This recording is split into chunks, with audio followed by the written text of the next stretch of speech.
Invité de ce journal, Yves Lefebvre, le secrétaire général du syndicat Unité SGP Police Force Ouvrière. Bonjour. Bonjour. Alors que vous inspirent les événements de la matinée sur les Champs-Élysées, manifestation détournée par les casseurs, il fallait s'y attendre.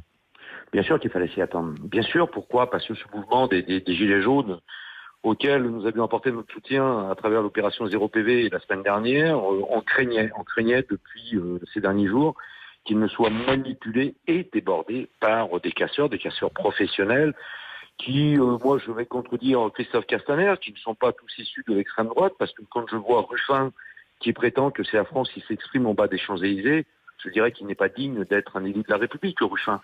C'est scandaleux. Aujourd'hui, on a heureusement d'ailleurs, et heureusement et légitimement, une immense majorité des Gilets jaunes qui sont venus là pour manifester de façon très pacifique.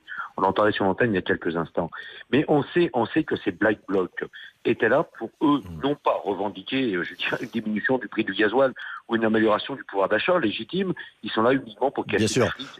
C'est ça le danger. En tout cas, pour les forces de l'ordre, c'est évidemment encore plus difficile avec les casseurs. Comment combattre les violences sans attenter aux manifestants ? C'est très compliqué. Pourquoi ? Parce qu'il n'y a pas de parcours. Il n'y a pas de parcours de déposé. Il y a un manque d'encadrement en amont. Il n'y a pas de parcours de déposé. Quand je vois que sur les Champs-Élysées, la mairie de Paris ou peut-être la préfecture de police n'a pas été capable de tirer tout ce qui servait notamment aux travaux. Vous savez, des barrières métalliques, des tôles, bref, tout ce qui peut servir de barrage et être projeté sur les forces de l'ordre. C'est très compliqué. Moi, ce que je crains, d'après les éléments de ma possession, c'est qu'on ne va pas être en nombre peut-être suffisant pour assurer cette manifestation qui déborde, qui va continuer à déborder, et ce, certainement tard dans la nuit. 3000 hommes mobilisés quand même. 3000 hommes, mais largement insuffisant. Pourquoi ? Parce que vous savez qu'aujourd'hui, il nous manque, rien que pour les compagnies républicaines de sécurité, les CRS, il nous manque 1000 hommes aujourd'hui sur l'ensemble du territoire. On est en déficit de 1000 fonctionnaires, et il va bien falloir à un moment donné aussi là, que pour lutter contre ces casseurs, on nous donne des moyens humains, pour pouvoir travailler convenablement. Sans compter, Yves Lefebvre, que les CRS et gendarmes mobiles sont à bout, là. Il y a des millions d'heures supplémentaires qui n'ont pas été prises. Vous savez, on parle de 23 millions d'heures supplémentaires. Je dis faux, monsieur Christophe Castaner. Ce sont 47 millions en tout et pour tout, aujourd'hui, qui ne peuvent pas être prises et qui ne sont pas payées pour la plupart de nos collègues. C'est scandaleux parce qu'à un moment donné, nous qui sommes encore une fois les derniers, je dirais, garants des valeurs de la République, pour permettre le droit légitime à nos concitoyens gilets jaunes de manifester pacifiquement, nous on est au bout du rouleau aussi à un moment donné, on n'en peut plus. Un dernier mot, Force ouvrière dit comprendre la colère, mais sans appeler à manifester, à l'exception des routiers, Force ouvrière.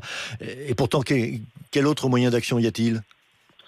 Vous savez, le moyen d'action, je crois qu'aujourd'hui, malheureusement, les gens ne se retrouvent parfois plus dans les organisations syndicales qui ont été un peu aujourd'hui aussi, qui ont surfé, pour certaines, du moins, parce que la nôtre, on était, passez-moi l'expression, un peu en gestation jusqu'à jeudi, et heureusement, on sort de ce tunnel plein d'ambroglios, mais après on était là, on ne veut pas descendre dans la rue parce que c'est manipulé par l'extrême droite, d'autres parce que c'est manipulé par l'extrême gauche. À un moment donné, il va falloir aussi que les confédérations syndicales se posent et écoutent et prennent véritablement le pouls de ce qui se passe sur le terrain et sortir de certains dogmes. Si on ne veut pas, parce que moi je ne veux pas, que ce mouvement puisse être récupéré par des extrêmes, très loin s'en faut, mais il faut l'organiser, il faut l'encadrer, apporter le professionnalisme qui appartient aujourd'hui en termes de manifestation aux organisations syndicales. Merci Yves Lefebvre, secrétaire général du syndicat Unité SGP Police Force Ouvrière, merci. Retrouvez toute notre actualité sur videopolice.com, la chaîne YouTube d'Unité SGP Police.